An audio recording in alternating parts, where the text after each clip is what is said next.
Bonjour Julie. Allô Isabelle. Alors tu nous viens du Québec, tu es Julie Bonapace, tu as créé une méthode qui s'appelle Accoucher en confiance avec la méthode Bonapace pour les parents donc, qui attendent un enfant et se préparent pour l'accouchement. Oui. Voilà. Donc en tant que spécialiste de la douleur en fait, j'aimerais que tu nous en parles de cette douleur des contractions puisque c'est une préoccupation importante en fin de grossesse. Et surtout, voir comment on va pouvoir la moduler, la modérer, cette douleur. Donc, c'est un phénomène qui est très intéressant. En fait, le phénomène de la douleur, en général, c'est quelque chose qui est là pour nous protéger.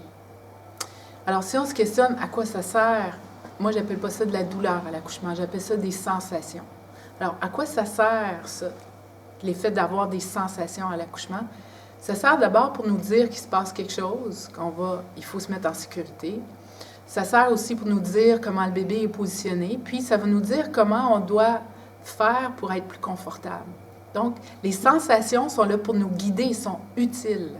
Il ne faut pas les éliminer parce qu'elles vont nous aider à aider notre bébé à bien être. D'accord. Donc, c'est le but des sensations. Maintenant, pourquoi c'est de la douleur? En fait, ce qu'il faut savoir, c'est qu'à l'accouchement, tout le travail et l'accouchement, il n'y a pas de lésion. Si j'échappe un 10 kg sur mon orteil, il y a une lésion sur mon orteil. C'est ce qui explique le signal qui va au cerveau, puis qui est interprété comme étant une douleur. À l'accouchement, il n'y a pas de lésion. Il y a des étirements de tissu, il y a des muscles, il y a des pressions qui se font sur des structures, sur le sacrum, dans le bassin, mais il n'y a pas de lésion comme telle. Donc, ce n'est pas une maladie. C'est un phénomène qui envoie des signaux, donc des signaux vers le cerveau. Comment le cerveau va interpréter ces signaux-là? Ça dépend de beaucoup de facteurs. Ça va dépendre beaucoup de notre culture, entre autres. Donc, dans notre culture occidentale, on pense qu'accoucher, c'est extrêmement douloureux, que c'est une souffrance, puis on mélange souvent le phénomène de la douleur avec la souffrance. Avoir des sensations, ça ne veut pas dire souffrir. Souffrir, c'est quand on n'a pas de ressources, on ne sait pas quoi faire, on est mal, on a peur, on n'est pas soutenu. Ça peut être de la souffrance. La souffrance, ça peut aussi arriver avec une péridurale. Parce que le fait d'avoir la péridurale va envoyer le signal, mais n'aura pas forcément d'effet sur le ressenti, ce qu'on appelle, nous, l'aspect désagréable de la douleur. Donc, la péridurale, ça ne règle pas tout et ça crée beaucoup d'effets indésirables. Donc, ça vaut la peine d'explorer d'autres approches pour soulager et surtout pour prévenir la souffrance. D'accord. Donc, tu vas nous parler des autres approches, mais j'aurais aimé que tu développes, en fait, qu'est-ce qui va faire que ça va augmenter la douleur et ensuite, qu'est-ce qu'on va pouvoir faire pour la diminuer? OK. Donc, qu'est-ce qui exacerbe la douleur? Donc, le signal, comme je vous expliquais, le signal, il s'en va au cerveau. Le cerveau va décoder le signal. Si mon cerveau décode le signal et dit « Ah, c'est quelque chose de bien, c'est mon bébé qui est en train de venir, mon col qui est en train de mûrir, de se dilater », ça fait moins mal. Si dans ma tête, je me dis « Je suis en train de mourir, j'ai pas envie, je veux pas », ça va exacerber la douleur. Si les gens autour de nous sèment le doute sur nous, « Ah, t'es sûr? Il me semble que tu devrais avoir quelque chose pour te soulager, des narcotiques, la péri ou quelque chose. » Ça sème un doute, ça augmente la perception de la douleur. On appelle ça le nocebo, l'effet négatif de la suggestion des autres. Si au contraire, les gens autour de moi me disent « C'est beau ce que tu fais, bravo, continue, respire, relâche tes fesses, détends-toi, bouge avec ton bébé, bouge sur un ballon, dandine-toi d'un côté et de l'autre », ça va réduire la douleur. Mais ce qu'il faut savoir, c'est qu'il y a beaucoup d'interventions, de routines qui se passent dans les milieux médicaux qui augmentent la douleur. Et ça, les femmes ne le savent pas et doivent très bien comprendre ça. Alors, le système chez la femme, il y a deux grandes ressources. On appelle ça la ressource neuro-endocrinienne, c'est-à-dire le système nerveux puis les hormones qui protègent les femmes pour qu'elles accouchent bien, de manière aisée et satisfaisante, et surtout sécuritaire. Donc, quand il y a des interventions qu'on fait, nous, de routine dans les milieux hospitaliers, ces interventions-là augmentent la douleur elles nuisent à nos systèmes qui réduisent la douleur. Tu parles en particulier de la rupture artificielle des membranes, par Mais exemple, il y en a plusieurs. ou le déclenchement. Les déclenchements, à l'origine de la cascade des interventions, on a souvent soit le déclenchement du travail, l'augmentation du travail avec le syntocinon, donc l'ocytocine synthétique, ou la péri. Donc, ce sont des interventions qui créent une cascade d'autres interventions. Alors, on corrige ce qu'on a corrigé, on a essayé de corriger. Ce qu'il faut qu'on comprenne, puis je vous le dis parce que moi, je travaille avec les professionnels de la santé dans plusieurs pays du monde, dans la francophonie, dans le monde anglophone, en Amérique latine. Et je peux vous dire que les gens, les professionnels de la santé ignorent, tout comme les parents, ils ignorent les ressources endogènes, les ressources naturelles qu'on a pour bien accoucher. Ces ressources-là sont neurophysiologiques puis sont hormonales.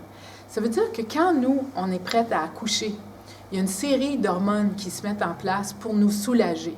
Fait que on ne peut pas dire « Ah, ce que je ressens aujourd'hui, c'est ce que je vais ressentir à mon accouchement » parce que le travail physiologique, c'est-à-dire quand il commence naturellement, les hormones vont embarquer et vont créer de l'analgésie, vont créer le soulagement.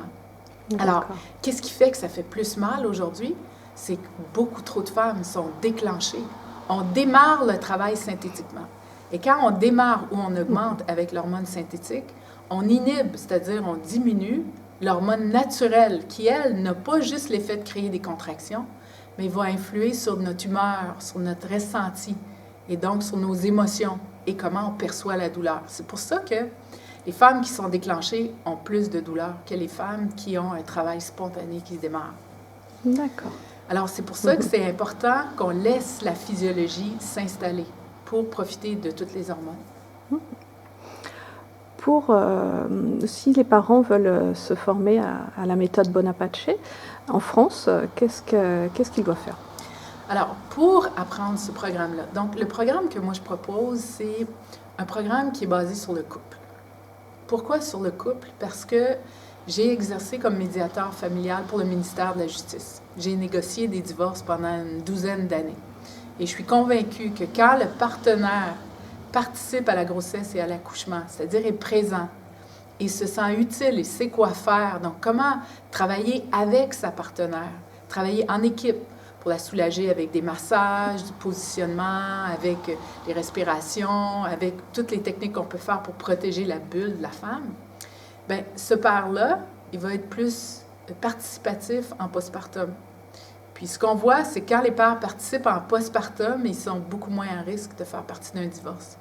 Donc, des pères qui sont distants, qui ne sont pas intéressés par les enfants, d'habitude, au niveau de la famille, ça crée des tensions importantes. C'est intéressant de réfléchir comme ça parce que souvent, en fait, on n'y pense pas que ça se prépare à l'avance, en fait, une vie familiale harmonieuse et une entente dans le couple. C'est aussi, en effet, la grossesse à deux et l'accouchement à deux, oui.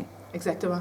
Donc, c'est un programme pour développer des compétences parentales. Donc, c'est un programme de transition à la parentalité où le couple apprend, puis ça peut être un couple gay aussi, hein? Donc c'est un couple, les partenaires, ils apprennent à travailler en équipe. Ils apprennent à s'écouter, s'entendre, puis communiquer par toutes sortes de gestes pratiques. Donc, nos cours, ils sont entièrement pratiques, pas beaucoup de théorie, basés sur des évidences scientifiques. Et là, on a développé des outils didactiques qu'ils peuvent acheter sur Internet ou télécharger. On a aussi du coaching qu'on fait virtuel, donc sur Internet. On suit le couple pendant la grossesse. On peut intervenir à plusieurs moments selon les besoins des couples, donc pour les aider à se préparer ensemble. Donc, on a tellement de beaux outils technologiques, ça fait que c'est facile de faire l'apprentissage. C'est vrai qu'on n'y pense pas encore tellement en France. Et au Québec, ça se développe de plus en plus, puisque votre territoire est étalé. Exactement. Notre territoire est vaste. Et la météo fait qu'on ne peut pas toujours se déplacer. Exactement. D'accord. Et ces outils interactifs sont accessibles aux Français? Oui, absolument. Ils sont sur Internet. Il y a aussi des centaines de sages-femmes que j'ai formées en France et qui peuvent guider les parents dans l'apprentissage. Là-dessus, donc, la meilleure façon, c'est d'aller sur notre site puis de communiquer avec nous. Nous, on peut développer un programme sur mesure puis voir un peu c'est quoi les besoins particuliers des parents. OK. Très bien. Merci, Julie. Merci.